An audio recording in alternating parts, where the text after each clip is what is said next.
Well, as we all know, because of COVID-19, we've been living our lives virtually on all the various apps that are available. So one of the questions to be asked, what was the most downloaded and used app globally on Christmas? Well, I'm not going to give you the spoiler alert. It's why we bring in the man who knows all things about all things, Toby Shapshak, editor of Stuff magazine, joining us. Hello to you, Toby. All the best for the year. Glad you shaved for the show. Clearly, you didn't get a razor for Christmas. So tell me, what was the most downloaded app for Christmas Day? Well, it was, not surprisingly, TikTok. The numbers are really phenomenal. I just want to double check I'm not going to get them right.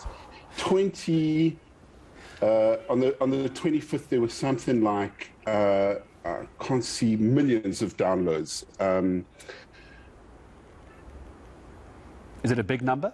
It was really, really significant. I can't see the exact number, but it was in the tens of millions. So what's interesting is that what that shows you, Gareth, is that lots of people got a new phone for Christmas. Why would they? How do we know that? Well, because they've got their phone and they start setting it up, and the first thing they do is download an app. So what are the apps people are downloading? Well, clearly the one they like the most is TikTok. And this is an interesting comparison. The video you're looking at the moment is from a TikTok account called @1000 Limpopo Secrets. And this little video, which is really wonderful, has had several hundreds of thousands of them. I need to find the figures for that. But the last time I looked, they had something like 380,000, whereas Instagram, the same video on Instagram, got 3,000. So what that shows you is just that the changing nature of what youngsters are doing on their mobile phones. Remember, just take a step back, that Facebook bought Instagram because kids were no longer hanging out on Facebook. Why would you want to hang out at the same place where your parents and your grandparents hang out? Yeah.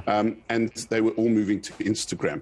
What this statistics, these massive downloads over Christmas show us is that what we're seeing is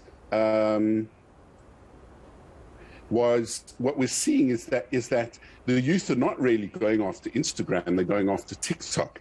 Now, of course, those are statistics in the West. We don't know what's happening in China, for instance. In China, the likelihood is that everybody is downloading WeChat or Alipay or TikTok as well. So TikTok, being a Chinese app, is a very, very interesting let me ask you take on it, isn't it? Let me ask you about this, Toby, before I go, because I'm afraid I don't have an awful amount of time, and you and I can talk about this all day. But why are we still seeing apps like Instagram and Facebook, etc., still trying to play in the TikTok space? I think Instagram calls it Reels, where you can just keep on swiping. Yes. Why they're still trying to play in the same sandpit when it clearly doesn't work for them? Well, I mean, from your ears to Mark Zuckerberg, or from your mouth to Mark Zuckerberg's ears. So what happens is that if you can't buy the competition, these big tech firms try and mimic the competition. So there's a backwards and forwards. Twitter started using some of the Instagram features. Instagram started using some of Snapchat's features. Snapchat's now, we didn't even talk about it. And then Snapchat started stealing some of Instagram's features. Now TikTok is the marketplace, the cool place to hang out, also the place where you could potentially make money, And what we're seeing is that what really happens is that kids don't want to hang out where it's not cool. So what's the cool app that they want to be a part of or hang out in? It's TikTok.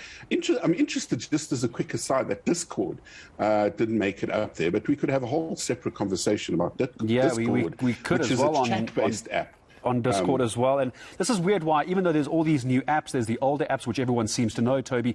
It's TikTok that seems to be coming in and just taking over as well. I'm curious to see what those metrics are when we get the exact numbers on that. But Toby, I'm going to have to say thank you to you for the moment. That was probably my fault. I ran a little over on one of my earlier interviews. But Toby Shapshak, always good to have you. I must be the only person in the world, me and Tumelo actually, that don't have TikTok. Toby Shapshak trying to say we must get onto TikTok. It's not going to happen. Do you spell it with a K? I don't even know how you spell it. TikTok. I don't know how it works. No clue. I'm just that grumpy old man. Toby Shapshak, thank you for that. I apologize for the short interview on that.